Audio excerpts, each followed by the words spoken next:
what's your name again? Tell me, baby, who's your pretty friend? Mama's crooning in my car, let's get it on again.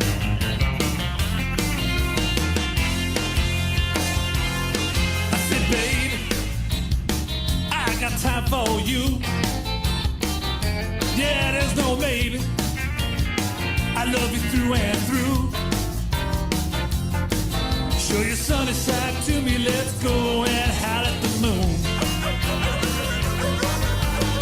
Put on them heels, get ready to swing. I know you never ever lost a thing. Hop in her back and we can drive all night.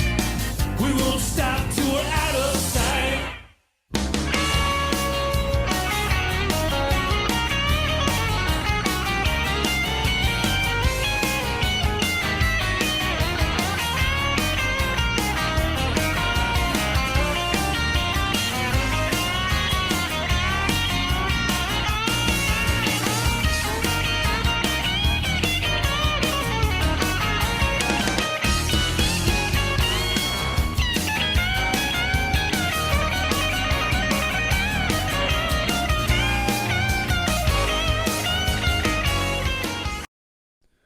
Hi, I'm Rich Schliemann.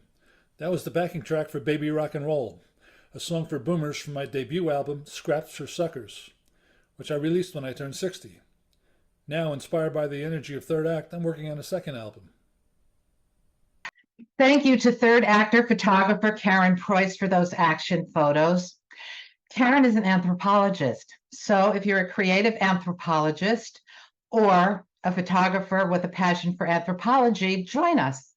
And I wanted to thank Rich Lehman for the music and wish him best luck for his new album. So welcome to Third Act's Creatives Working Group launch. This is our 1-hour launch call. We're going to have a lot of art and some great discussion.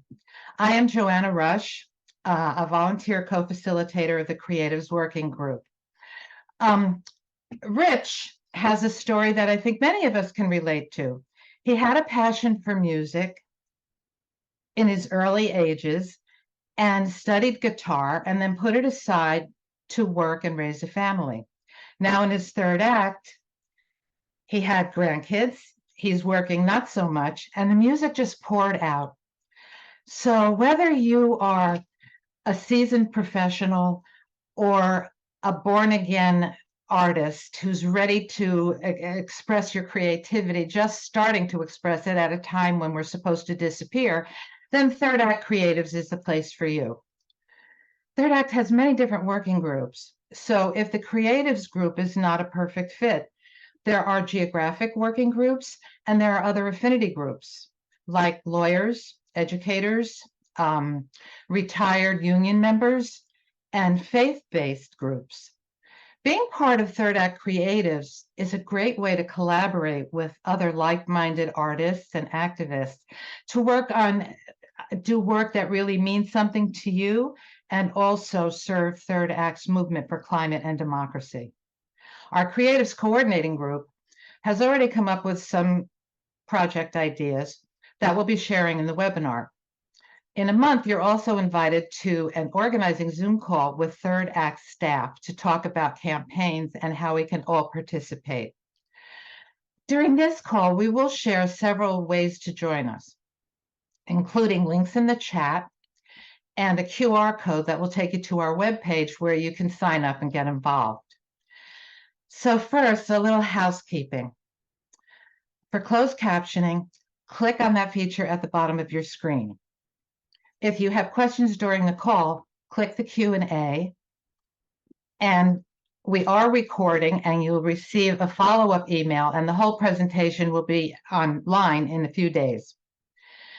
So I want to start out with the words of Bob Muhlenkamp of the Third Act retired union members. He said, quote, "We can't have democracy unless workers have their own organized voice to counter the organized voice of employers. And we can't save this planet unless workers are involved in that struggle," end quote. So congratulations to our fellow writers and to actors. Stay the course. So I am Joanna.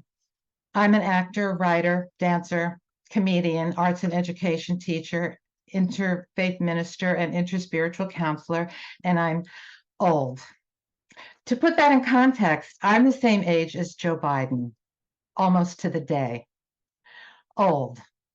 That word that's used as a weapon against us, a word that I never dared utter as an actor. As a matter of fact, I lied about my age. Well, I didn't really lie because actors have an age range. So I'm 50 to 100. But now I use that word old as a term of respect. Biden and I have a lot in common.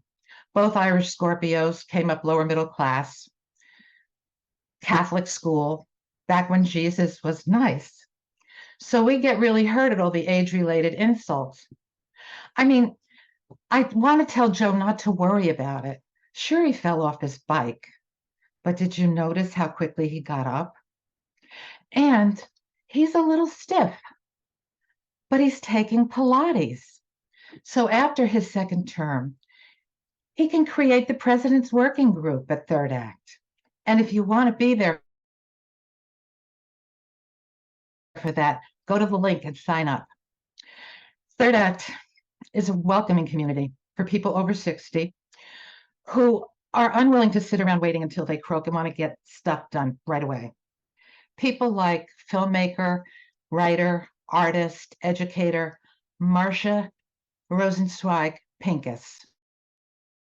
Hi, I'm Marcia Rosenzweig Pincus. Coincidentally or synchronistically, my company, Two Ravens Studio, has a project called Third Act Creatives. It's an ongoing series of artistic projects which focus on making the lives and works of artists, writers, activists, and healers over the age of 60 visible to wider audiences.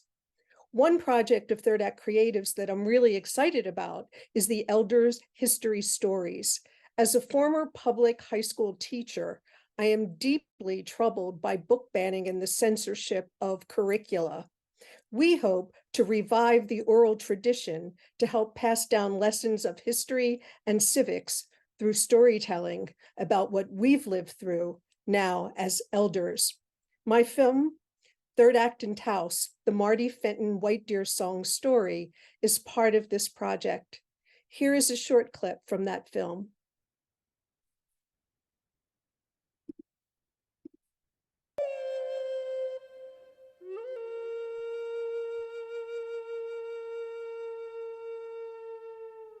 The White Deer Song is the name my husband gave me. If you've probably noticed, I paint white deer quite a lot because I've been hidden most of my life. And when I came to Taos, things began to change. So I became a white deer, which means you stand out from the herd.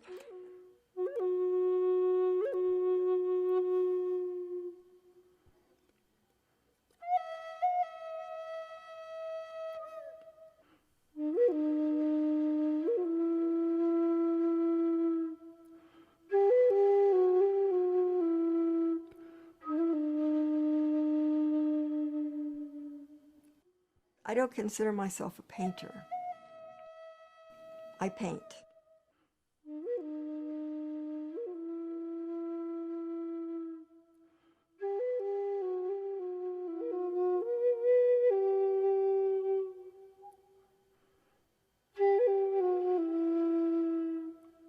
Hello, I'm Seth Handelman, a third actor from Hinsdale, New Hampshire.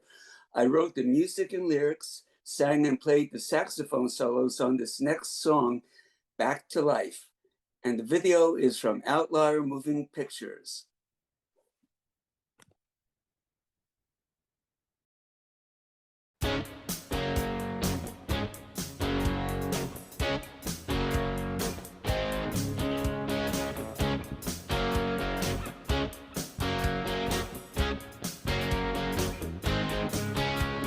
Wake in the morning and the sun's still there, but you don't even see it. All you can see is a world in despair. But if you look, can you believe gotta get back to life, down to earth. I'm calling out around the world to bring us back to life, back to hope for the human family.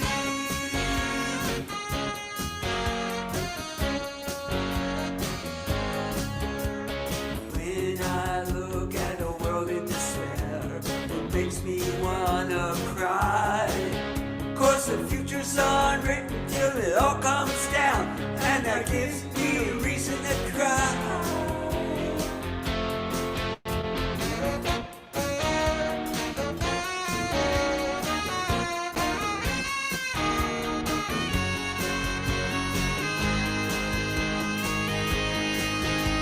So what are you still waiting for? A miracle or two? The only miracle I see is you, and you, and you, and you, and you, and you.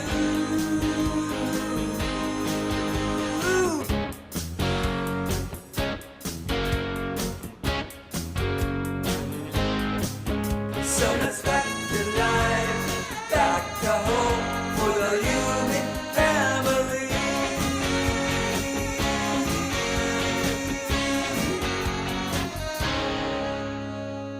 There is no point where giving up makes more sense than fighting on.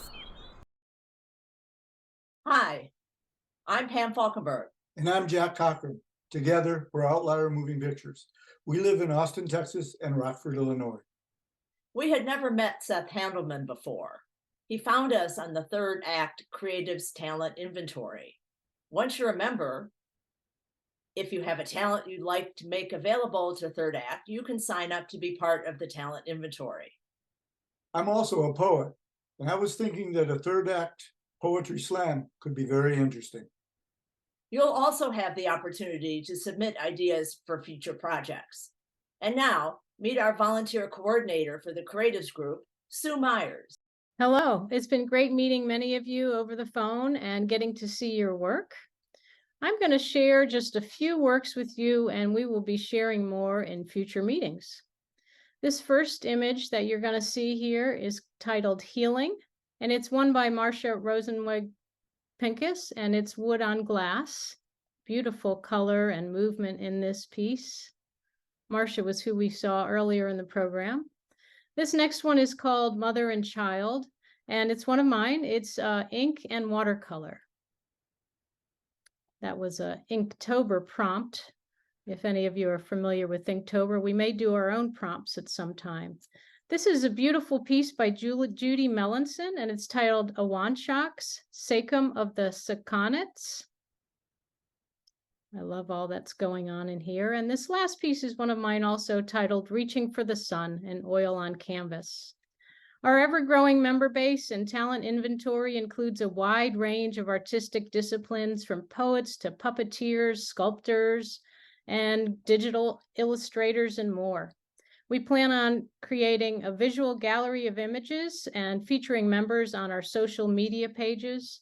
And with all this creative energy working together, we hope to cut through some of the noise that's circulating on the internet and in the world with just great Third Act creative energy. We'd love to hear your thoughts about artistic projects that we could do, and we'll explore some of that at our next meeting next month with Third Act staff. Thank you. Hi there, I'm Jeremy Kagan. I'm a co-facilitator for our Third Act group. I'm a filmmaker. I'm also an artist. I'm also a teacher. And I was just recently in conversation with another artist, Shepard Ferry. Now, Shepard is not our age, but then Third Act doesn't ask you to submit an ID. In fact, we want to be able to collaborate with all generations because we need to work together to literally save this planet and preserve democracy.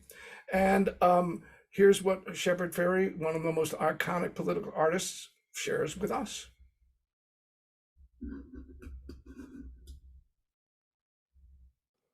What can artists do to make a difference? Artists have a unique connection with people because what they do impacts emotionally first and intellectually second. art is such an underutilized tool of communication and, I think, generous persuasion. I think art finds connection for people. So, when you feel isolated, when you feel like the things you think might be out of step, art can help you feel like others relate to who you are, what you're feeling. So to me, this is just a really, really important tool. If the heart feels it, the head will follow it, and propaganda uses that in a way to manipulate. But I think that art does it in a way that brings people together and, connects with a universal truth. Thanks, Shepard. I'm unmuted, but there's a music video here called Something Spishy.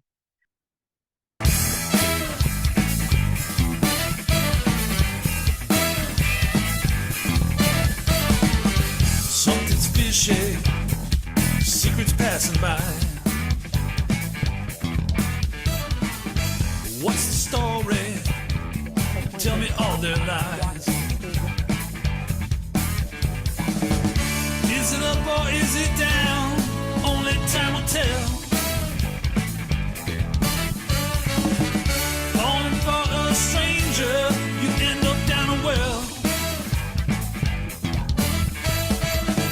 Rainy Monday, weekend, where'd you go? Damaged nerves, I heard him at the show. Slipping, sliding all around town, looking for my friend. No. Yes, something is fishy, only not the ocean, after it reached 102 degrees in the seawater around Florida this summer. But we have the perfect guests to talk us off the ledge. Three people who need no introduction as they embody all that it means to be creative activists. Bill McKibben's latest book, The Flag, the Cross, and the Station Wagon, takes a deep dive into what went sour with American patriotism, faith, and prosperity. And then he calls on people of a certain age, us, boomers, and the silent generation, and even the greatest generation, who have skills and the resources to help heal our world. We need to work with young leaders. The young people who have risen to the occasion need our support. And speaking of latest books, the amazingly prolific Rebecca Solnit's latest, oh, that's Bill, is Not Too Late. Changing the climate story from despair to possibility. Not Too Late is inspiring and hopeful, and wow, what a great title for third actors, huh? David Solnit, according to the journal, The Art of the Green New Deal, is activism's Renaissance man, his creative Renaissance man. Maybe you haven't heard of David, but you're sure to have seen some of his artwork on the news or in the streets, and also at the beginning of this launch. Most importantly is that his sister, Rebecca, describes him in her book, Men Explain Things to Me, as her infinitely generous younger brother. David did the illustrations for Not Too Late. So welcome, Bill, Rebecca, David. Thank you so much for being here. The way things are going now, at this time in our history, obviously, it requires all of us to step up our game. Even the Pope, a trained scientist, after having his last environmental encyclical ignored, is frustrated. Last week, he went even further in a follow-up encyclical, saying, quote, "We must move beyond the mentality of appearing to be concerned, but not having the courage needed to produce substantial change." So can you talk a little bit about what you think is required of creatives, of each of us, for us to meet this moment? Who's going to start, Bill? You look so ready. All right, I'll start. And what a pleasure to be here. What a pleasure to be to be joining the family Solnit for a little while. And what a pleasure to be joining with Third Act Creatives. I just want to say at the start, I've been at the launch, I think, of all 40 or 50 working groups that we've launched so far, and they've all been wonderful. But this is the one that I was most looking forward to because this is my tribe, my family. I've spent my whole life as a writer. And so I'm really attuned to the incredible power that comes here. You know, in the climate fight, it's been really important to invent new solar panels and new wind turbines, but it's also been incredibly important to invent new metaphors and new images to help people understand where we are and where we need to go. Nobody's done that more powerfully or faithfully than these two. Rebecca, I have had the occasion to say more than once, is the finest essayist working in the English language now, and she has become, among other things, our sort of rigorous arbiter of the hopeful, an important position. And I hope she'll talk about that some. And David exemplifies something I want to talk about a little bit. David is the greatest, I don't even know quite what the term is. I'd like to say public artist, in that he helps the public make art. That is his great contribution in a way that no one else ever has, I think. And it's a reminder that creative people, by definition, have a certain amount of kind of, well, it requires a certain amount of ego to follow one's own vision. That's part of what being an artist, a writer, a musician is about, and that's important and good. But we're at a point in human history when, to one degree or another, we also need people of deep creative vision to be willing to subordinate some of that individual drive for expression into the joint drive for creation of those images, ideas, words that will allow us to act together. Because if I believe one thing above all about the crises of climate and democracy that we've wandered into, it's that the American penchant for hyper-individualism, which had a lot to do with us getting here, isn't going to be what gets us out. The most important thing an individual can do, perhaps, is be a little less of an individual and join together with others in movements large enough to change the ground rules. That's what we're about at Third Act, opening up those opportunities, providing a platform for people to act from, and creative people of all kinds have an extraordinary ability to help with that process. So as we get closer to the exit than the entrance in our lives, perhaps it's particularly appropriate for us to figure out a little bit how to subordinate a little bit of that personal vision in favor of the joint vision that we desperately need. Rebecca has been on call for everything that anyone's ever asked her to do. There's never been a writer who's been more engaged, and this has been David's life for a very long time, so I'm very eager to turn things over to them with enormous thanks. How do we follow that, David? Two writers and an artist walk into a bar. I love to tell people, I don't know if anyone else is amused, but it does amuse me that I have more words than David, but David's are bigger. He's done banners up to 300 feet long, like the one he did at the Paris Climate Treaty. And he kind of radicalized me all those years ago, partly by saying, hey, I just signed up to do the newsletter. You better come over. And, but yeah, I think the climate crisis is in part, this is sort of answering who's going next, David. I think the climate crisis is in no small part an imagination crisis, and we need imagination to get it out of it. And official creatives are not the only people who have it, but we all have it. We all have the capacity to change the story. In some ways, I feel like we're trapped in stories the story that we live in an age of abundance and what the climate requires of us is sacrifice and renunciation, when in fact we live in an age of hopelessness and toxicity, injustice and destruction. And what the climate requires of us could invert all those things to bring an age of abundance, confidence, community, clean air, clean water, protected nature, stronger relationships.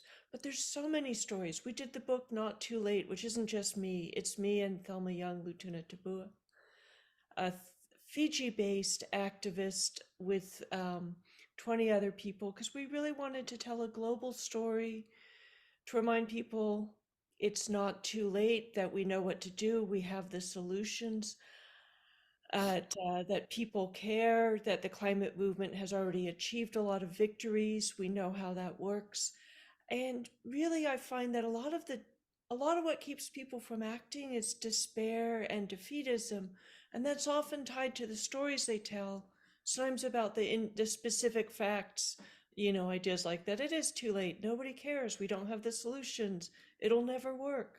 Sometimes tied to their frameworks about the nature of power and the nature of change, the idea that power is consolidated in a very small elite group, the idea that change is either instantaneous and obvious and exactly what you demanded in your protest, or it didn't work and you should just give up. So changing the story and questioning the premises, breaking out of the boxes that the conventional stories have hemmed us into, is so much the work of creative people. And I think it's different for people who work with words, because everybody works with words. Everyone gets to tell a story. Everyone has a story to tell. Everyone gets to rethink the facts. Everyone gets to fact check themselves. I think for musicians, filmmakers, visual artists, the skills are more specific and they get to pick up a different part of that, which might be a graceful segue to my brother. I mean, when I was in high school, I got organized because President Carter brought back draft registration. We were surrounded by Vietnam veterans and anti-war movement folks. So that got me active. And then if you all remember, President Reagan did a good job of making us feel very close to the threat of nuclear war.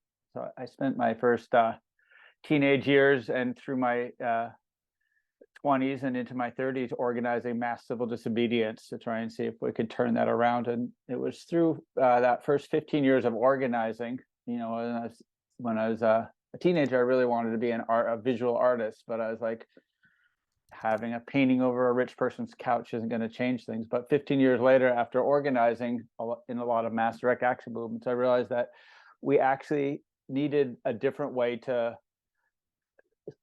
communicate with our movements, with our communities, with the public. And so I started to organize creatives, artists, musicians, and performers to help change how we protested, how we communicated in public. And so that's sort of launched me on a 25-year journey of experimenting with how we can use visual art. And one of the artists that inspires me a lot out of Minneapolis is Ricardo Levins Morales, and he describes it very articulately. He says that humans are story-driven.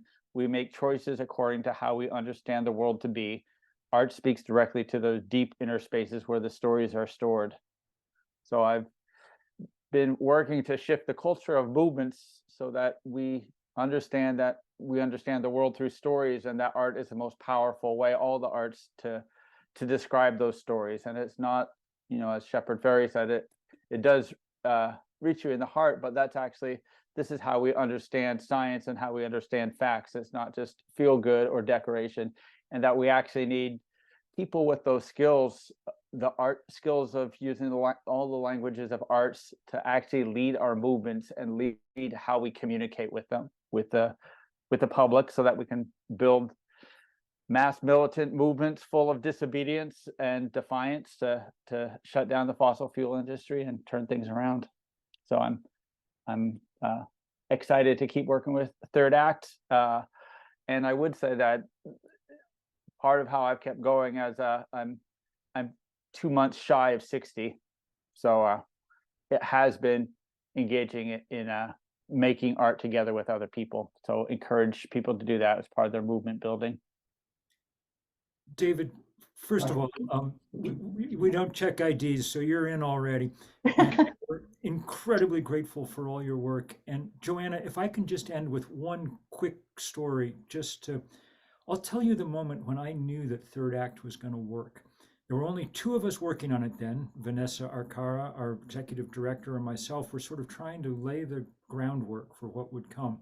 And we were talking with an old artist friend of mine who was helping us develop this logo.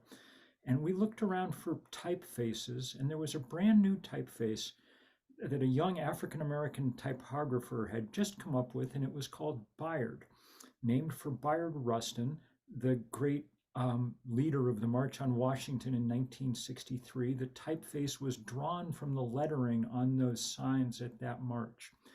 And when I saw that, when I saw how beautiful it was, and when I saw and began to sort of sense how it brought together word, image, and history in one place, I began to understand that this was going to work, and it has worked. We have 65,000 now brothers and sisters across the country engaged in this fight. Third Act Creatives is going to be a huge part of that. And with leadership from people like Rebecca and David, we cannot go wrong. We're going to not only inspire that hemisphere of the human brain that likes statistics and bar graphs and pie charts, we're going to inspire the other hemisphere of the brain that responds viscerally to the world around us. And in the process, we are going to change things in a real way. So thank you, Joanna, and everybody else so much for making this happen. Thank you all so very much. So if you're inspired, go to that link in the chat. I guess that's where the chat is. Speaking of marches, at the New York City Climate March last month, Third Act was all the way in the back. Maybe they thought we would be slow, but luckily, right behind us, setting the tempo, was an amazing women's transgender non-binary samba reggae drumline that included some Third Act creatives like Haley Gorenberg. And this could be an opportunity for us to move around a little, shake things up. It's Fogo Azul.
So thank you to Stacy Kovacs and Fogo Azul NYC. There is a chapter in Not Too Late on Indigenous systems' approach to the climate crisis. The writer Jade Begay says, and I quote, "Whether it was 2 years ago or today, when we exploit, extract, and or pollute indigenous lands, we destroy the critical knowledge and technology that is needed to manage the climate crisis. Indigenous people know what it takes to save our planet and the life-giving resources it provides." Lynn Taylor Corbett, two-time Tony-nominated director-choreographer for Swing, has always managed to imbue her work with a passionate desire for justice. In true Third Act style, she works in support of the younger generations. In this case, on a new musical created with her Native American son and a cast of multi-tribal young performers who, along with their elders, are due for higher visibility. Hello, my name is Lynn Taylor Corbett, and I'm a longtime third actor. Here, proud to present my son, Sean, who is going to introduce our contribution to this wonderful event. Thank you. Okay, nixukoax nistu anikok ichpiok sistakum. Hello, my relatives. My name is Distant Thunder, also known as Sean Taylor Corbett. I'm a mixed race artist, actor, performer, and producer, and advocate for my community, the Blackfeet Nation. Indigenous communities and nations around the world are always at the forefront in protecting our earth, and it's essential that we listen to them to find balance again with the earth and for our survival. This next song we want to present for you, called Hold On from Distant Thunder, is co-written by myself and Chris Wiseman and encourages the main character to hold on to the core of his identity, his language, his land, and his tribal community. It's like we had wings and we could fly away.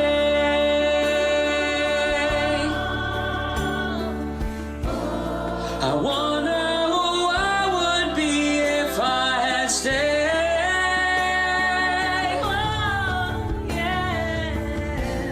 Since I've been gone, so much has changed, and I'm sure there's still so much change I have left to endure. If I can hold on, I know hope will find me tonight.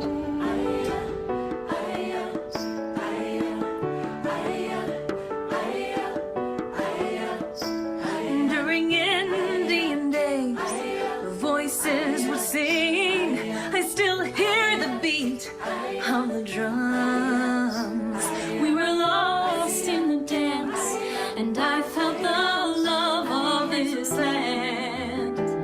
And I know that you understand. Hold on to memories forgot about. Hold on to time that is running out. Go on, and please try to do what is right. Let's hold on to the memories tonight. Let's hold on to the memories tonight. Let's hold on to the memories tonight. I hold on to the memories tonight. Let's hold on to the memories tonight.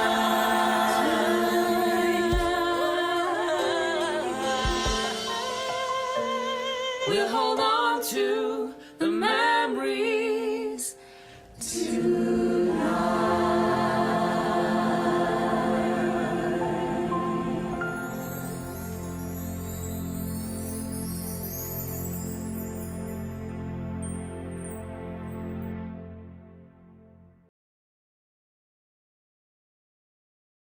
Hi, I'm Candy Brown. Yes, Candy Brown. They started me off with a stage name, a theater called. I went to an audition just to see what an audition was like and wound up in the Broadway show Hello Dolly with Pearl Bailey and Cab Calloway. I also did Pippin in Chicago and Liza with a Z, all directed and choreographed by Bob Fosse. So my parents did everything they could in their limited power to make a better world for their children. I also found out my father was in the Air Force, but he had been a Tuskegee Airman, which everyone knows is famous for its performance in combat. What is not so well known is that the nonviolent direct action tactics that they employed to integrate the officers' clubs at Freeman Field became one of the models for the civil rights movement. My incredible son, my only offspring, followed in my father's footsteps and served our country in the United States Air Force. He and his wife are raising my most incredible granddaughter, Chloe. I have high hopes for Chloe. I have high hopes for that generation, that they are able to restore some of the sanity back to our country. She's almost 5 years old now, and I want her and her generation to be able to breathe clean air, to be able to swim safely in the ocean. I want them to have the full hard-won rights that my father and my son and our generation fought so hard to get, that are starting to be erased, and we can't let that happen. To Chloe and her generation, we'll work our asses off to not let that happen. We're going to stay on top of Joe, just like we stayed on top of LBJ. Okay, he screwed up with the Willow Oil Project, but he did pass the Inflation Reduction Act. Oh, fun fact. At the exact same time that I was cast in the musical Boys from Syracuse, Joe got into law school. Guess where? Syracuse. I can't believe it. Oh, our careers were always on a parallel track. When Joe was chairman of the Senate Foreign Relations Committee, I played the hooker who slept with Ned Beatty right before he jumped out of a window in a TV remake of Splendor in the Grass. And when Joe was negotiating the strategic arms limitation with the Soviet Union, I played the hooker who jumped out of a cake in a leopard skin bikini on Cagney and Lacey. And when Joe was working on expanding NATO and objecting to the first Gulf War, I played a detective in a movie of the week called A Killing Affair, starring O.J. Simpson. No malarkey. So one thing I noticed while working on this project is how motivated people are to commit to this work on climate and democracy. So again, whether you're a full-time professional or finally getting the chance to express yourself in your own way, we need everyone to be on board. Linda Dennis is a retired medical professional. She brings her own special talent as a painter and needlework artist to Third Act.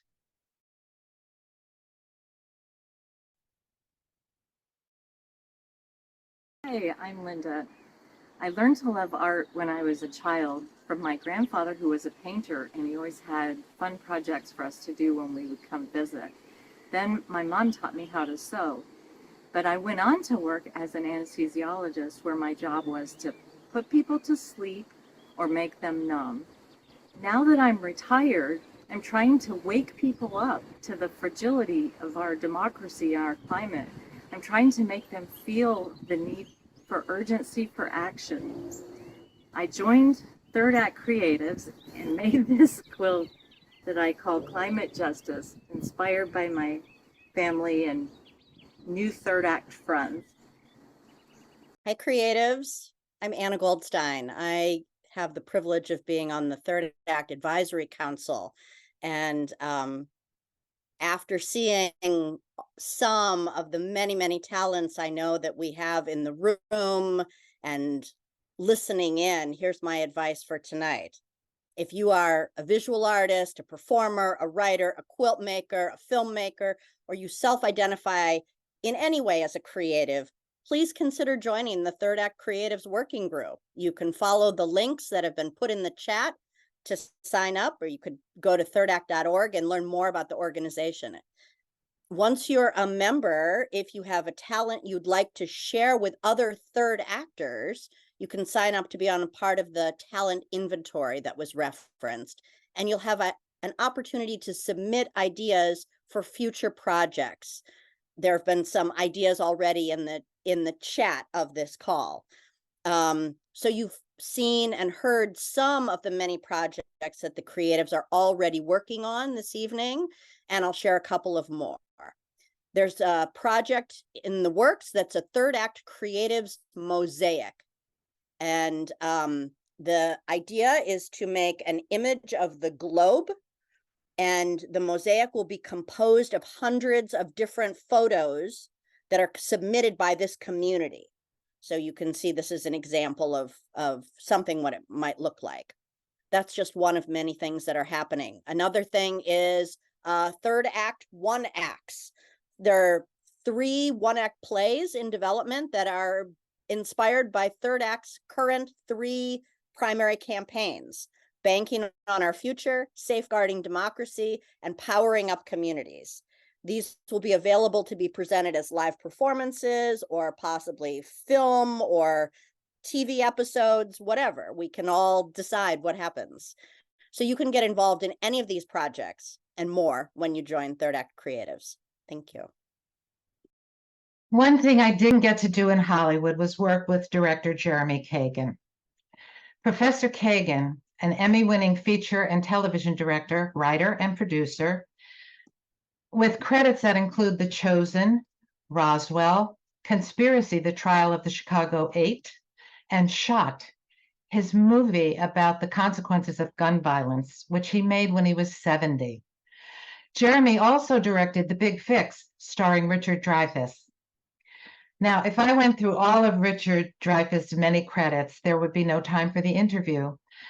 So he did win the Best Actor award, Oscar, for The Goodbye Girl, and later on he was nominated for Mr. Holland's Opus, and of course, Jaws and Close Encounters, but he now runs the Dreyfuss Civics Initiative. Jeremy interviews Richard Dreyfuss. What's going on? Yeah, what's going on? Tell me what's going on. I'll tell you what's going on.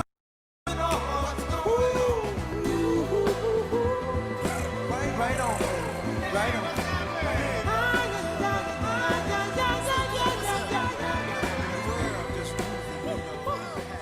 What is the role of people over the age of 60s in civic initiative now? You can't have a civic initiative without the ones over 60. I had a brilliant civic training. There was no class called civics, but you learned it in history, you learned it in all the exchanges you had with the teachers of any subject. And what's civics? It's only the rule of law. The goal of the founders was to create out of students participatory citizens. Civics was not only knowing the Constitution of the United States, but the whole birth tale of America. So why are we spending more money on establishing military bases all over the world? What is the empire in comparison to the brains of your children? As you speak to those of us who are over 60, is there a feeling that there's something that they can do or we can do?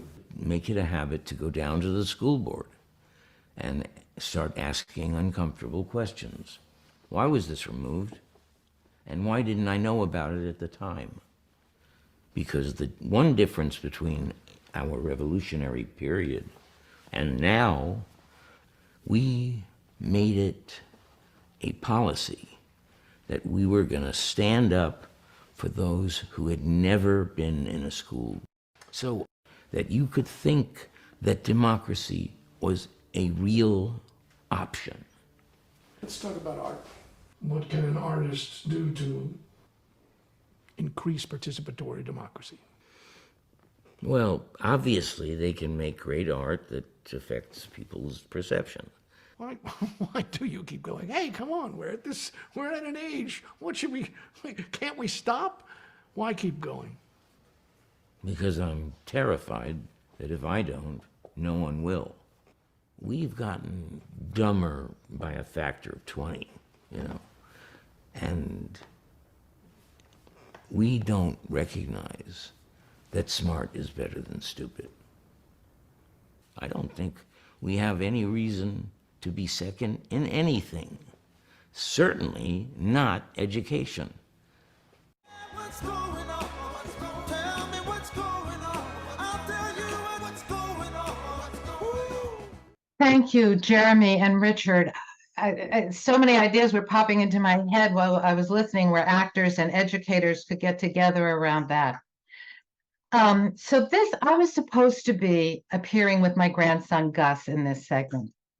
We did a video for Third Act's first season, senior to senior campaign to make sure that high school seniors were getting registered to vote. Now Gus is in college, he's swamped with work and he has a huge test tomorrow. So did I say, I'm your grandmother, you better be here? No, I did not. I went straight to third act's principles, back up your youth. Gus is doing important work, and like all of his Gen Z peers, under challenging conditions. Right after 9/11, my husband and I were having brunch with my son and daughter-in-law in Boston. They had recently been married, and they said that they were afraid to bring children into the world. To which I responded immediately without thinking, oh no, the kids that are coming on the planet now are exactly the people the planet needs. Yeah, I wanted to be a grandmother. But also, at the very moment that those words came flying out of my mouth, I realized that these kids were going to need a lot of support, this whole generation. When our grandsons and granddaughter were little, we just were thrilled to read to them, to sing to them, to bring them places. Then they became teenagers and started to have different needs. It became clear to us that we had to step up our work towards creating an environment in which they could flourish. So after getting over, I don't know what you call it, a grandparent's empty nest, something like that, my husband figured he'd have more time for his writing, and I was excited to start working on my stand-up career. But I figured that, as in the past, I would have to put that on hold to do some phone banking, canvassing, and letter writing. And then my husband sent me the link for Third Act, which also the Creatives Working Group.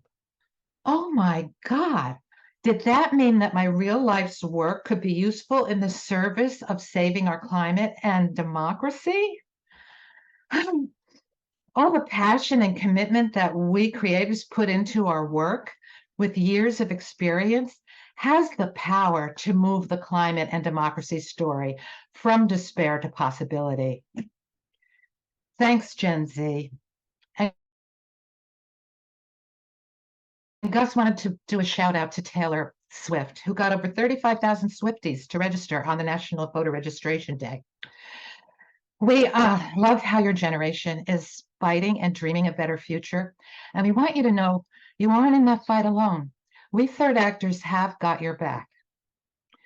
Thank you to everyone for coming tonight. Thank you to Rebecca, Bill, and David for reminding us that it's not too late, whatever the age. Those of us in Third Act are making a difference in many ways. Third Act offers lots of support. So go ahead, click the link or do that QR thing and join us. We'll say goodbye to you this evening with a beautiful musical video with third actor Greg Zaragoza and his family, featuring his daughter, singer-songwriter Ray Zaragoza. They share the critical message that we have no time to lose. So let's get to work.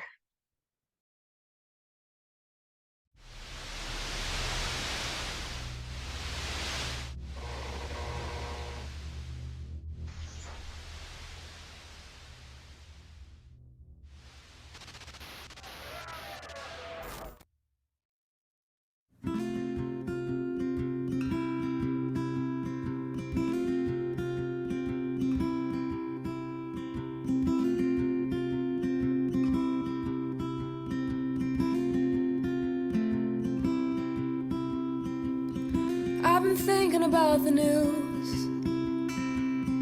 Daddy leaves it on all day through. I've been thinking about the wars, and to be honest, I can't take it anymore. I hear you every day, the awful words you say, but hate can't be the face of the American dream.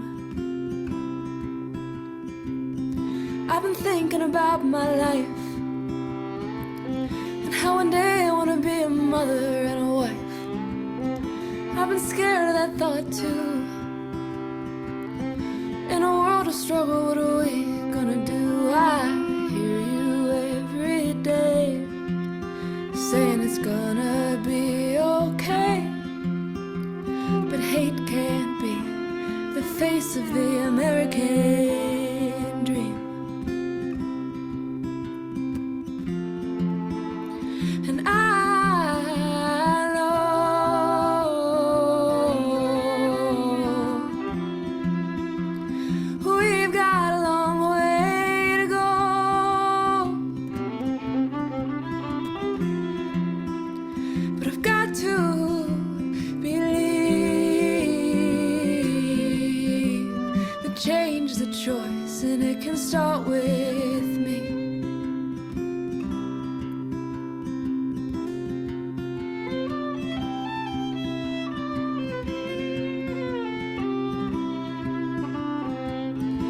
I've been thinking about our mother and how they took her away from her people, put her in a boarding school, away from her brother, sister, and culture. I can hear her every night saying we've gotta make this right, 'cause hate can't be the face of the American dream. And I know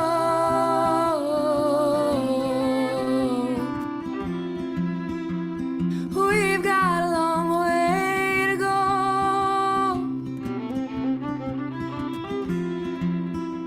but I've got to believe that change is a choice and it can start with me. And change is a choice and it can start with me. And change is a choice and it can start with